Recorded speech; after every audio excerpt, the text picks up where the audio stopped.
জোট কারোর কাছে প্রয়োজনীয় হয়েছে আর কারোর কাছে জোট রেসপন্সিবিলিটি হয়েছে। একটা কমন মিনিমাম প্রোগ্রাম দিতে পারেননি, মমতা বন্দ্যোপাধ্যায়কে সমর্থন করেন কি?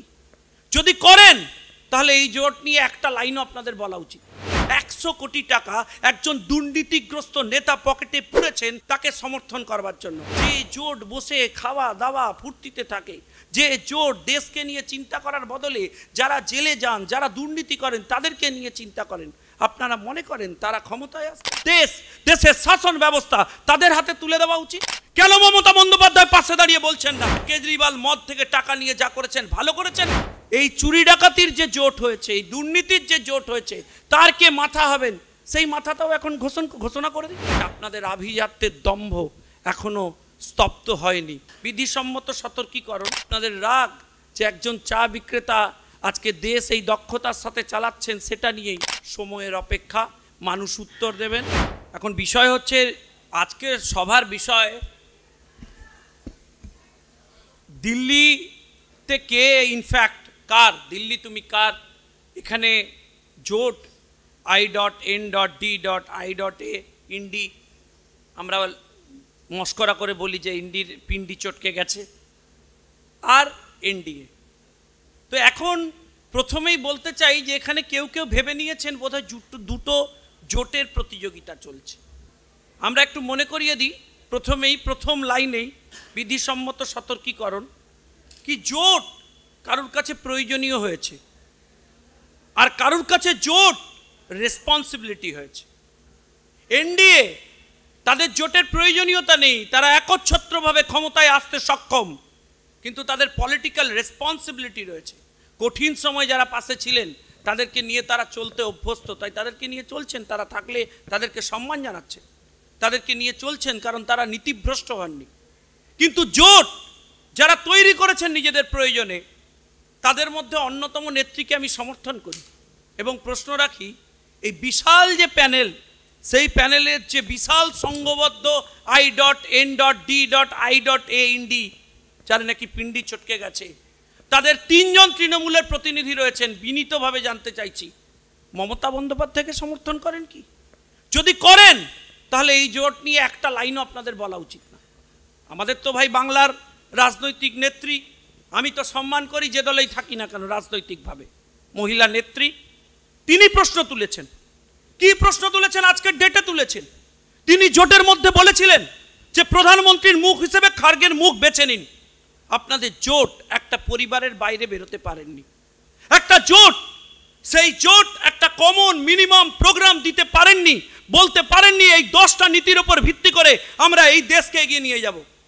তারা এই প্রথম পাবলিকলি অ্যাপিয়ার করেছেন, একভাবে এক মঞ্চে একসাথে হাত মিলিয়ে পৌঁছেছেন। কি জন্য পৌঁছেছেন জানেন? মদের পার্সেন্টেজ, মদ বিক্রির পার্সেন্টেজ 5% থেকে বেড়ে 12%-এ পৌঁছেছে, আর সেই পয়সাটা থেকে 100 কোটি টাকা একজন দুর্নীতিগ্রস্ত নেতা পকেটে পুরেছেন, আর তিনি কোটে কোটে ঘুরেছেন, অথচ সেখান থেকে রেমেডি পাননি। না পাওয়ার পর তাকে গ্রেপ্তার করা হয়েছে, তিনি আইনের মাধ্যমে রয়েছেন, এখনো বেল পাচ্ছেন না, তাকে সমর্থন করবার জন্য। আমার প্রশ্ন জোট শরিকদের কাছে, আপনাদের কাছে, যারা এখানে বসে রয়েছেন তৃণমূল কংগ্রেস থেকে, কেন মমতা বন্দ্যোপাধ্যায় ওখানে যাননি? কেন মমতা বন্দ্যোপাধ্যায় পাশে দাঁড়িয়ে বলছেন না যে কেজরিওয়াল মদ থেকে টাকা নিয়ে যা করেছেন ভালো করেছেন, আমি সমর্থন করতে এসেছি? বলছেন না কেন? আমি জানতে চাই। কারণ তিনি বুঝেছেন। কেন তিনি খার্গের নাম প্রস্তাব করার পর জোট একজন প্রধানমন্ত্রীর নাম ঠিক করতে পারেননি? শুধুমাত্র একটা পরিবারের একজন অযোগ্যকে প্রধানমন্ত্রী বানানোর জন্য হচ্ছে তারা পদ্ধতিগতভাবে ঠিক করেছেন নিজেদেরকে। আরে ভাই, তারা যদি মমতা বন্দ্যোপাধ্যায়কেও মেনে নিতেন, বলতেন মমতা বন্দ্যোপাধ্যায় জোটের নেত্রী হবেন, মমতা বন্দ্যোপাধ্যায়কে প্রজেক্ট করে লড়বেন, তাহলেও আমি বাঙালি হিসেবে অন্তত বলতাম লড়াই হবে তুঙ্গে, লড়ে নেব, দেখে নেব, বুঝে নেব। সেটাও করবার সৎসাহস দেখাননি। তারা মনে করেন তাদের পরিবার মমতা বন্দ্যোপাধ্যায়ের মতো রাজনৈতিক কর্মীর থেকেও আদর্শ ক্ষমতা সম্পন্ন, তাই তাদের বশ্যতা স্বীকার করতে হবে। তো যে জোট এতগুলো মিটিং করে, যে জোট বসে খাওয়া দাওয়া ফুর্তিতে থাকে, যে জোট দেশকে নিয়ে চিন্তা করার বদলে যারা জেলে যান, যারা দুর্নীতি করেন তাদেরকে নিয়ে চিন্তা করেন, আপনারা মনে করেন তারা ক্ষমতায় আসবেন? আপনারা মনে করেন তাদের হাতে দিল্লি অর্থাৎ তখ্ত অর্থাৎ দেশ দেশের শাসন ব্যবস্থা তাদের হাতে তুলে দেওয়া উচিত। মানুষকে তাই সিদ্ধান্ত নিতে হবে। মানুষ তাই সিদ্ধান্ত নেওয়া শুরু করেছেন। আর মানুষ সিদ্ধান্ত নিচ্ছেন বলে অনেকে আতঙ্কিত হতে শুরু করেছেন। ভাই, আতঙ্কের কারণ কি? টার্গেটকে নরেন্দ্র দামোদর দাস মোদী। ভাই, জোট তিনি কি রেসপন্সিবিলিটি পালন করছেন?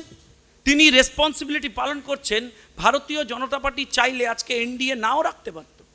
এনডিএর ওপর ভিত্তি করে ভারতীয় জনতা পার্টিকে ভারতবর্ষের ক্ষমতায় বা মসনদে আসার প্রয়োজন নেই। কিন্তু রেসপন্সিবিলিটি চিন্তা করে দেখুন, কঠিন সময়ে যারা ছিলেন, যে জোট ছিল, সেই জোটকে নিয়ে তারা এগোতে চান বলে তারা সেই দায়ভার থেকে সরে যেতে চাননি। তাই মানুষ অটোমেটিক্যালি বেছে নেবেন।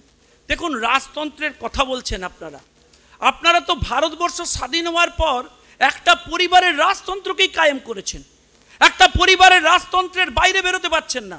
আমায় মার্জনা করবেন, আমি পরিবারবাদ বলতে একজন রাজনৈতিক কর্মী আর তার ছেলে রাজনীতি করবেন, এইটাও সমপরিমাণ পরিবারবাদ বলে আমি মনে করি না। পরিবারের লোক পরিবার রাজনীতি করবে, এটাই স্বাভাবিক, এতে কোনো অসুবিধার জায়গা নেই। কিন্তু এখানে এরা কি করেছেন? এখানে মমতা বন্দ্যোপাধ্যায়ের পর অভিষেক বন্দ্যোপাধ্যায় তৃণমূল কংগ্রেসের নেতা হবেন, সেই দলের মালিক হবেন, তিনিই দল চালাবেন। এখানে রাহুল গান্ধী পরবর্তী প্রজন্ম, তিনিই দল চালাবেন, তার বাইরে কেউ চালাবেন না। এই পরিবারবাদে চলে গেছেন। ফলে জোটের আগামী কে পরিবারবাদ সামলাবেন? এই চুরি ডাকাতির যে জোট হয়েছে, এই দুর্নীতির যে জোট হয়েছে, তার কে মাথা হবেন?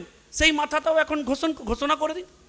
আমি শুধু একটাই কথা বলতে চাই, দেখুন, জোট আর ঘোট এই তৈরি যারা করছেন, তারা নিজেদের তাৎক্ষণিক প্রয়োজনীয়তার উপর ভিত্তি করে তৈরি করছেন। তাদের দলের নীতি এটা নয় যে দেশ সবার আগে। যারা এনডিএ তৈরি করে আজকের ডেটেও তাদের জোটের সবাইকে সম্মান দিয়ে দল করছেন, তারা মনে করেন যে জোট, ঘোট বা তখ্ত বা দিল্লি সবার আগে হচ্ছে দেশ, তাই প্রায়োরিটি তাদের কাছে দেশ।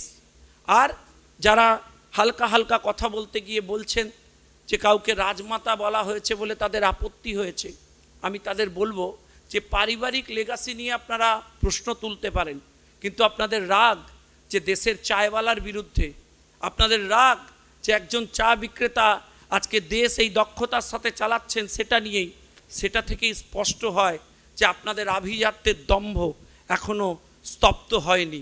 সময়ের অপেক্ষা, মানুষ উত্তর দেবেন। 4 তারিখ রেজাল্ট দেখার পর এই জিনিস নিয়ে আর দ্বিতীয়বার প্রশ্ন তোলার সাহস দেখাবেন না। ভালো থাকুন।